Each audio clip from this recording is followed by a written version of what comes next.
les gens ont besoin d'être servis, ils ont besoin de loisirs. Ils vont avoir encore plus besoin de loisirs dans les années à venir. Et donc nous pouvons, dans le tourisme, jouer un rôle très important dans ce contexte. Après, l'attractivité du métier se fait aussi à travers des nouvelles universités. Il y a de très belles initiatives en Tunisie qui ont été faites et qui continuent à être faites.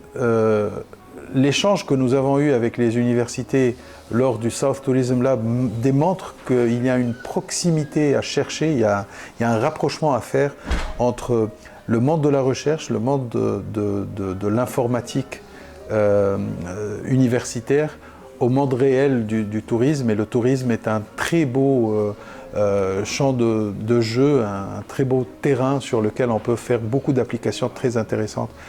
Et voilà, il faut travailler sur ça, il faut travailler sur l'attractivité de tous les métiers du secteur. Finalement, le tourisme, c'est un secteur transversal dans lequel toutes sortes d'activités peut s'intégrer.